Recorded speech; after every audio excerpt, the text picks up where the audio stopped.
Функционер кој сторил злоупотреба на службената положба и се стекнал со значителна имотна корист, според актуелниот кривичен законник, може да добие затворска казна од 3 до максимални 20 години. Со законските измени што се во собрание, за истото дело може да се добие од 1 до најмногу 5 години затвор. Не само што горната граница е 4-кратно намалена, за 4 пати се намалува и периодот на апсолутна застареност за гонење на делата. Ако сега апсолутното застарување е 40 години од извршување на злоупотребата, доколку пројдат измените, застарувањето се намалува на период од 10 години. Тоа значи дека обвинетите кои сториле ваква злоупотреба до 2013 година и се уште немаат правосилна пресуда, годинава веќе им застарува делото за гонење. Тука спаѓаат и дел од обвинетите во предметите на СЈ. Релативната застареност за овие дела е уште пократка. Така за функционери кои пред 5 години сториле злоупотреба, ако истражните органи не презеле досега ниту едно дејство, годинава веќе може да им застари делото. Дополнително во членот злоупотреба за службена положба се бриша ставот кој се однесуваше на вршење јавни набавки или на штета на средства од буџетот на државата, за кој казните беа од 5 до 20 години затвор.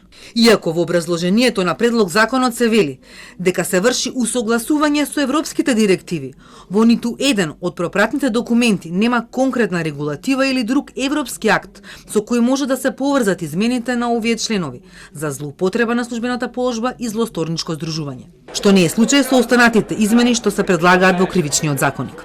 Јавноста и невладините со бурни реакции. Социјалните мрежи вријат, до толку што се појави и слики од скината диплома од правен факултет. Од Transparency International Македонија бараат повлекување на предлог законот. Велат, станува збор за тивка амнестија.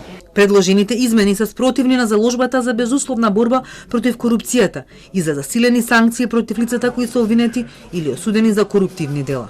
Со ваквото законско решение, многу обвиненија истраги за висок коруптивен финансиски криминал сторен на штета на државата ќе се сооча со застареност. Оваа практика на носење на закони по мерка веќе имаме препознаено и нотирано во времето кога требаше да се обезбедат гласови за преспанскиот договор. Законите што се скроени по мерка представуваат релативно нов облик на корупција на високо ниво, каде што законите и прописите тивко се донесуваат или се изменуваат во полза на приватните интереси на некое лице или предпријатие. Професорот по кривично право Гордан Кајлџиев вели дека не тој што треба да каже кои се мотивите што се намалуваат казните за злоупотреба од службени лица, но смета дека казните во кривичниот законник сега се многу строги. Ја лично сум еден од поддржувачите на поблага казнена политика, особено и кај овие кривични дела кај што воопшто немаме ефикасност на гонењето или ефикасност на казненото законодавство, засновано само на застрашувачкиот момент на казната, доколку се казнуваат мал број поединци. А кај овие кривични дела, на светско ниво, а тоа е препораката и кај нас, се оди на сосема друго, се оди на ефикасно земање на имотот стекнат со криминални или други нелегални активности. Последниве години по серијата за старување во предмети на СЈ во јавноста се дискутираше опцијата делата за функционерите да добијат повисок праг на застарување, па дури и воопшто да не застаруваат, но во собранието влезе закон кој има целосно спротивен ефект.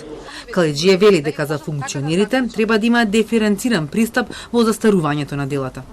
Кај нас се уште застарувањето на делата се врзани само со строгота на казната.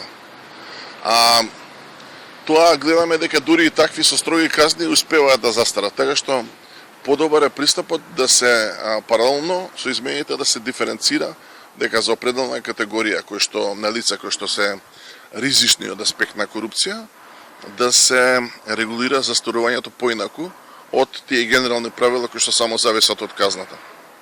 Овие измени на кривичниот законник владата ги договорила на седница одржана на 29 август, но во соопштението до медиумите нема информација за тоа. На предлог измените потпишана е заменик министерката за правда Викторија Аврамовска-Мадики. Таа ги бранеше и во собранието денеска. Неофицијалните информации од правда се дека министерот Лога не бил убеден дека ова е вистинското решение.